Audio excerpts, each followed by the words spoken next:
పెళ్ళైనా పండగైనా వేడుక ఏదైనా పట్టుచీరల ప్రత్యేక వేదిక వారాహి సిల్క్స్.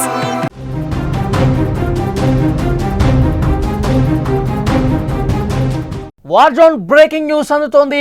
టెహరాన్ యుద్ధంతో వణిగిపోతోంది. పారిపోవాలని ఇజ్రాయెల్ వార్నింగ్ ఇస్తోంది.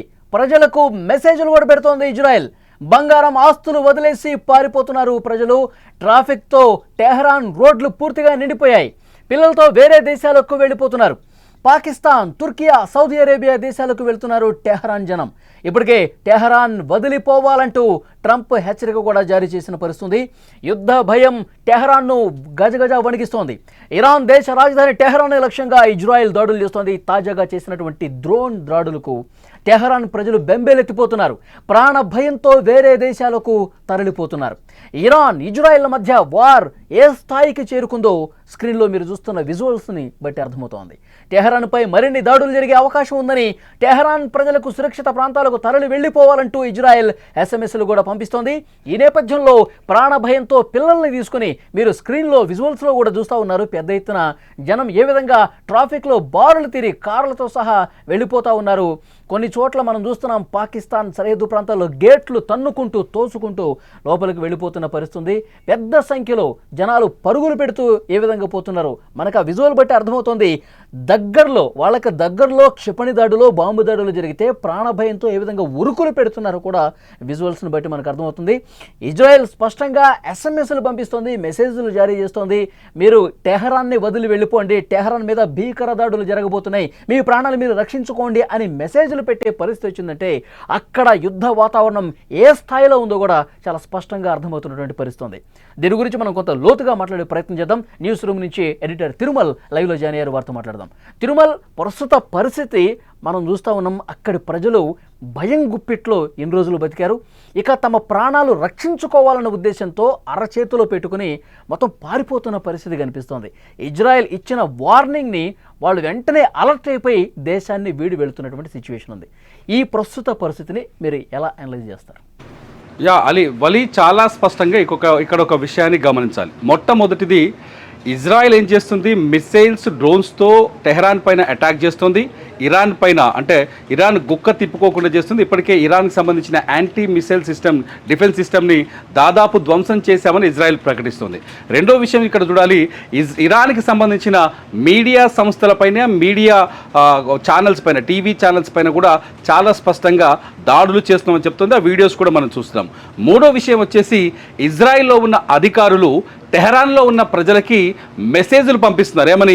మీరు టెహరాన్ని వదిలేసి వెళ్ళిపోండి, లేకపోతే చచ్చిపోతారు. చాలా సింపుల్గా, మీరు టెహరాన్ని వదిలేసి వెళ్ళిపోకపోతే చచ్చిపోతారని మెసేజ్లు పంపిస్తున్నారు. స్వయంగా ఇజ్రాయెల్ అధ్యక్షుడు బెంజమిన్ నెతన్యాహు కూడా ఈ విషయాన్ని ధృవీకరించారు. మా టార్గెట్ ఇజ్రాయెల్ ప్రజలు కాదు, అక్కడ ఉన్న సివిలియన్స్ కాదు, ఇజ్రాయెల్ అధికారిక వర్గం ఎవరైతే ఈ సంబంధించిన వ్యవహారాల్లో పాల్గొన్నారు, ప్రభుత్వం దిగి వచ్చే వరకు మేము వెనకాడబోము అని చాలా స్పష్టంగా ఇజ్రాయెల్ చెప్తోంది. అయితే ఇది ఒక మైండ్ గేమ్గా కనిపిస్తుంది. నాకైతే ఒక మైండ్ గేమ్గా కనిపిస్తుంది. ఎందుకంటే గుర్తుపెట్టుకోవాలి, ఇక్కడ ఇరాన్కి సంబంధించిన ధ్వంసం కావచ్చు, ఇరాన్లో చనిపోయిన మనుషుల గురించి కావచ్చు, ఇరాన్ ప్రభుత్వ కార్యాలయాలపైన కావచ్చు, ఇరాన్ మిలిటరీ స్థావరాలపైన కావచ్చు, ఇరాన్ వైమానిక స్థావరాలపైన కావచ్చు, ఇజ్రాయెల్ చేసిన దాడులకు సంబంధించిన సమాచారం ఇంటర్నేషనల్ మీడియాలో చాలా వేగంగా స్ప్రెడ్ అవుతుంది. ఈ విషయాన్ని చాలా స్పష్టంగా ఇక్కడ ఆలోచించాలి. బలి ఇరాన్కి సంబంధించిన జరిగిన నష్టాన్ని చాలా స్పష్టంగా ప్రపంచం ముందు పెడుతోంది ఇజ్రాయెల్. కానీ ఇజ్రాయెల్లో జరుగుతున్న నష్టం గురించి ఒక్క విషయం కూడా వెలుగులోకి రావట్లేదు. ఈ పాయింట్ చాలా ఇంపార్టెంట్ పాయింట్. నిజానికి టెలైవైవా అండ్ జెరూసలేం ఏరియాలో ఈ రెండు సిటీస్ని ఇరాన్ దాడులు కూడా, ఈ రెండు సిటీస్ పైన ఇరాన్ కూడా భీకరమైన దాడులు చేస్తుంది. ఆ విజువల్స్ కొన్ని ఇస్లామిక్ కంట్రీకి సంబంధించిన మీడియా ఛానళ్ళు వెలుగులోకి తీసుకొస్తున్నాయి. కానీ ఇజ్రాయెల్ మరణాల సంఖ్యను చాలా తక్కువగా చూపిస్తుంది.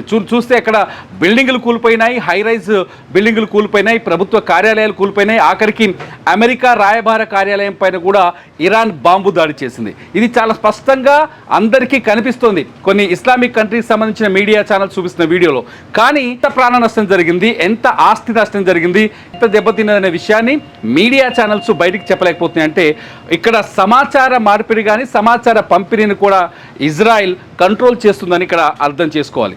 ఇజ్రాయెల్ మీడియా మేనేజ్మెంట్ చక్కగా చాలా స్పష్టంగా చేస్తుంది. ఇరాన్ నష్టాలను చెప్పగలుగుతుంది కానీ ఇజ్రాయెల్లో జరిగిన నష్టాల గురించి చెప్పట్లేదు. ప్రపంచానికి తెలియట్లేదు కాబట్టి ఇజ్రాయెల్ ఎంత నష్టపోయిందన్న సమాచారం రావట్లేదు అంటున్నారు కాబట్టి అంటే వాస్తవ పరిస్థితులు ఏంటి అక్కడ? చాలా స్పష్టంగా వాళ్ళకి చాలా క్లియర్గా ఇజ్రాయెల్ కూడా తీవ్రంగా దెబ్బతిన్నది.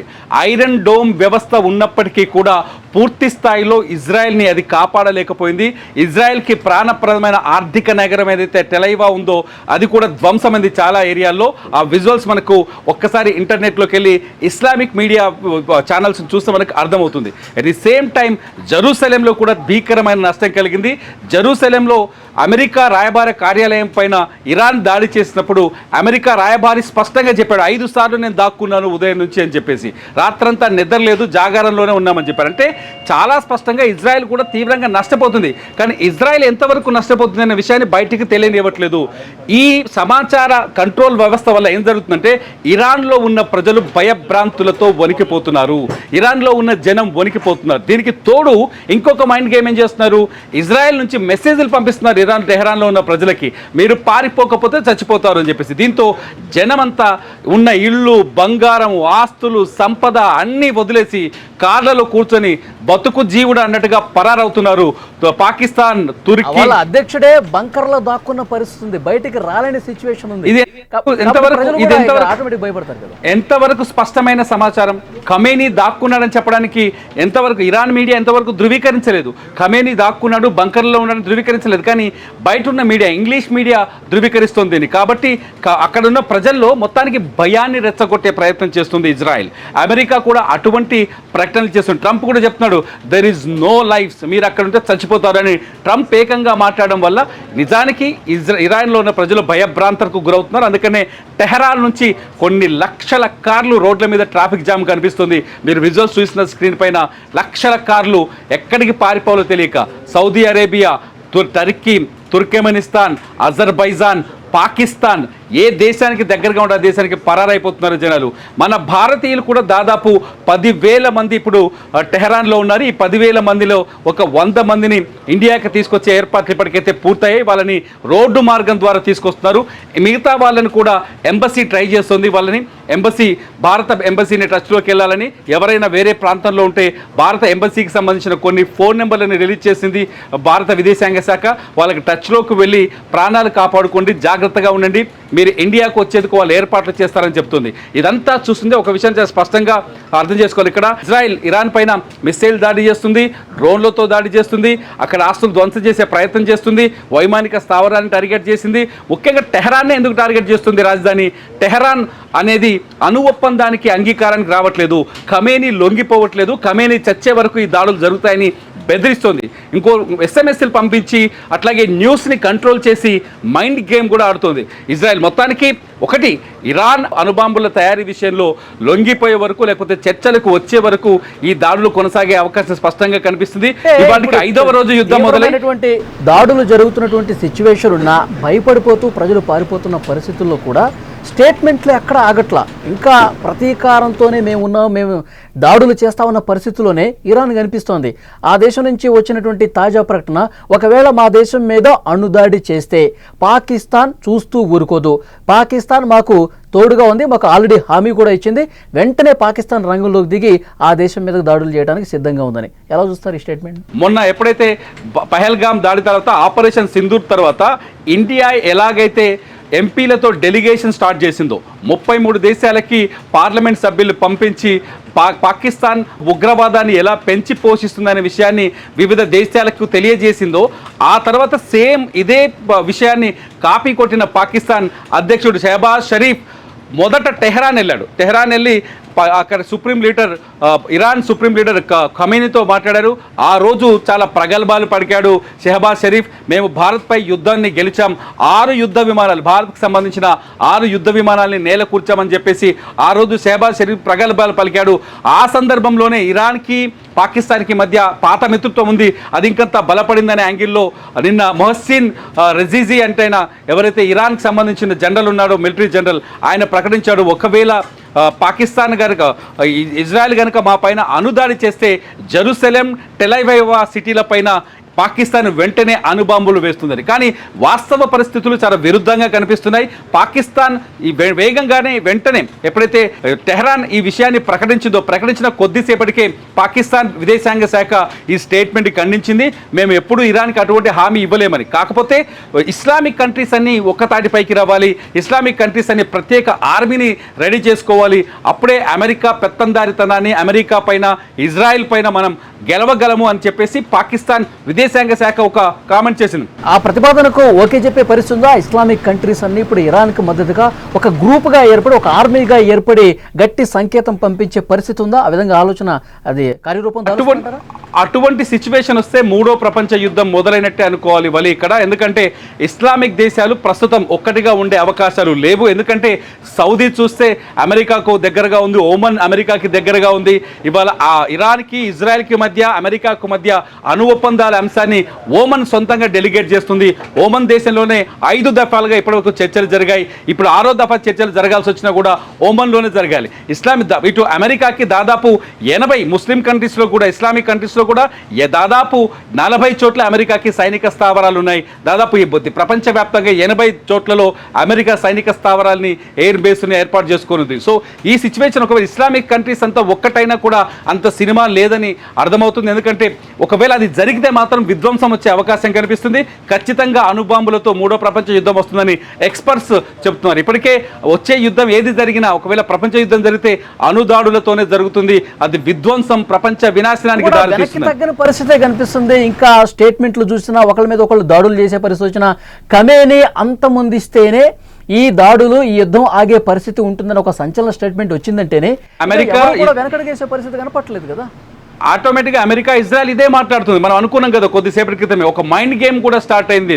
ఇజ్రాయెల్ ఇరాన్లో ఉన్న ప్రజల్ని భయపెట్టడం, పారిపోండ్రహో అని చెప్పడం, డప్పు సప్పుడు కొట్టడం, ఇదన్నీ చూస్తుంటే మైండ్ గేమ్ మొదలైనప్పుడు ఆటోమేటిక్గా ఖమేనీని చంపేస్తామని చెప్తారు. సహజమైన విషయం. ఖమేనీ మొదటి నుంచి చెప్తున్నారు ఎట్టి పరిస్థితుల్లో అమెరికాకి లొంగిపోం, మేము అమెరికా ఒత్తిడికి లొంగిపోము. కొద్దిసేపటి క్రితమే ఇంకొక స్టేట్మెంట్ కూడా వచ్చింది. ఒకవేళ ఇజ్రాయెల్తో అనుసంబంధిత చర్చలు జరిగితే అందులో అమెరికా ప్రమేయం లేకుండా ఉంటేనే ఆ చర్చలకు మేము అంగీకరిస్తాం అని చెప్తున్నారు. అటువంటి సిచ్యువేషన్ ఉంటే ఇరాన్ ఒకవేళ చర్చలకు వచ్చినప్పుడు కూడా అణుబాంబుల తయారీ కావచ్చు, యురేనియం శుద్ధిపైన కావచ్చు, అణు సంబంధిత చర్చలకు వచ్చినా కూడా ఇరాన్ అమెరికా ప్రమేయాన్ని కోరుకోవట్లేదు. అమెరికానే ఈ యుద్ధానికి కారణం, ఇజ్రాయెల్ వెనుక అమెరికానే ఉందని ఖమేనీ మొదటి నుంచి చెప్తూ వస్తున్నారు. దానికి ఆయన అంగీకరించే పరిస్థితులు కూడా లేవు. మొత్తానికైతే కొంత ఇరాన్ కొంత లొంగిపోయినట్టుగా, కొంత బెత్తబడినట్టుగా కనిపిస్తుంది. చూడాలి సిచ్యువేషన్స్, గంటకి సిచ్యువేషన్స్ అయితే మారుతాయి. ప్రస్తుతానికైతే ఇజ్రాయెల్ పైన ఇరాన్ పైన ఇజ్రాయెల్ వరుస దాడులు అయితే జరుగుతున్నాయి. ఒక్క ముక్కలో చెప్పండి, రష్యా యుక్రెయిన్ యుద్ధ పరిస్థితుల్లో ఉన్నప్పుడే మూడో ప్రపంచ యుద్ధానికి దారి తీయబోతుందని చెప్పి చాలా విశ్లేషణలు, చర్చలు జరిగిన పరిస్థితుంది. కానీ అంతకు మించన్నట్టుగా ఇప్పుడు ప్రస్తుత పరిస్థితి ఇరాన్ ఇజ్రాయెల్ మీద కనిపిస్తుంది. సో ఇది కొంత సయోధ్య జరిగి మాటలు కలిసి కొంత మెత్తబడే పరిస్థితి ఉండి ఏమన్నా జరిగే పరిస్థితి కనిపిస్తుంది. ఇక్కడ సిచ్యువేషన్ కొంత డిఫరెంట్గా కనిపిస్తుంది. రష్యా ఉక్రెయిన్ యుద్ధంలో ఉక్రెయిన్కి అండగా యూరోపియన్ దేశాలు ఉన్నాయి, అమెరికా మధ్యవర్తిత్వం వహిస్తుంది. యూరప్ దేశాలు చాలా స్పష్టంగా యుక్రెయిన్కి ఆర్థిక సహాయం, మిలిటరీ సహాయాన్ని ప్రకటించాయి. బ్రిటన్ ఏకంగా దాదాపు 1.8 బిలియన్ పౌండ్ల ఆర్థిక సహాయాన్ని ప్రకటించింది. ఉక్రెయిన్ సిచ్యువేషన్ డిఫరెంట్గా ఉంది. ఇటు రష్యాకి నార్త్ కొరియా మద్దతు ప్రకటించింది. నార్త్ కొరియా మద్దతు ప్రకటించడంతో అది కూడా మూడో ప్రపంచ యుద్ధం వైపు వెళ్తుందా అనే చర్చ జరిగింది. కాకపోతే కొంత మానవతా దృక్పథం కనిపిస్తుంది ఈ రెండు దేశాల మధ్య. రష్యా కొంత వెనక్కి తగ్గి, ఒకవేళ ఉక్రెయిన్ స్పైడర్ వెబ్ లాంటి దారుణమైన అటాక్ చేసినప్పటికీ కూడా రష్యా కొంత వెనక్కి తగ్గి చర్చలకు ముందుకు వచ్చింది. రష్యా గాయపడ్డ సైనికుల్ని ఉక్రెయిన్కి పంపించింది. యుద్ధంలో మరణించిన యోధుల దేహాల్ని కూడా పంపించింది. ఈ సిచ్యువేషన్ అన్ని చూస్తే కొంత రష్యా మానవతా ధోరణి కనిపిస్తుంది. కానీ ఉక్రెయిన్ ఆ వారు కొంత డిఫరెంట్గా ఉంది. కాకపోతే ఇక్కడ కక్షదారుగా ఒక కక్షపూరితమైన వారు కనిపిస్తుంది. ఇక్కడ ఇరాన్ని లొంగ తీసుకోవడమే లక్ష్యంగా ఇజ్రాయెల్ దాడులు చేస్తుంది. ఇరాన్లో అనేక చోట్ల తమ ఇంటెలిజెన్స్ వ్యవస్థని యాక్టివేట్ చేసింది. చేసింది, గూఢాచార వ్యవస్థను బలోపేతం చేసింది. At the same time Israel ఇంకొక విషయాన్ని కూడా ప్రకటించింది. యుద్ధం మొదలుపెట్టిన మొదటి రోజే మేము తలుచుకుంటే ఇరాన్ని అడుగడుగున ప్రతి భాగాన పేల్చేయగలం, బాంబులతో నింపిన కార్లని వాహనాల్ని దేశవ్యాప్తంగా విస్తరించామని చెప్తుంది. భయపెట్టే ప్రయత్నం చేస్తుంది.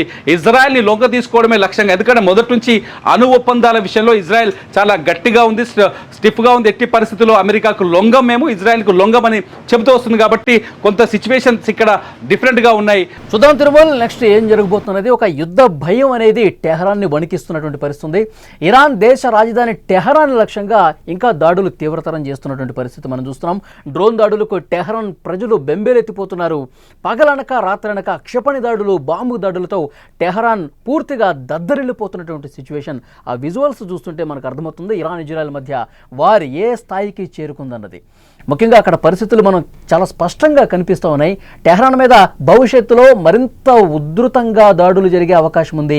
టెహరాన్ ప్రజలు సురక్షిత ప్రాంతాలకు తరలి వెళ్ళిపోండి అంటూ ఇజ్రాయెల్ ఎస్ఎంఎస్లు పంపిస్తుందంటే, అక్కడున్న స్టూడియోల మీద కూడా దాడులు జరుగుతున్నాయంటే పరిస్థితి ఎంత అక్కడ తీవ్రంగా ఉందో అర్థమవుతోంది. ప్రజలందరూ కూడా తట్టాబుట్ట సర్దేసుకుని ప్రాణాలు అరచేతిలో పెట్టుకుని పక్క దేశాలకు తరలిపోతున్నటువంటి దృశ్యాలు చాలా స్పష్టంగా స్క్రీన్ మీద చూస్తున్నాం. సో చూద్దాం నెక్స్ట్ ఈ యుద్ధం ఎటువైపు దారి తీస్తుందన్నది.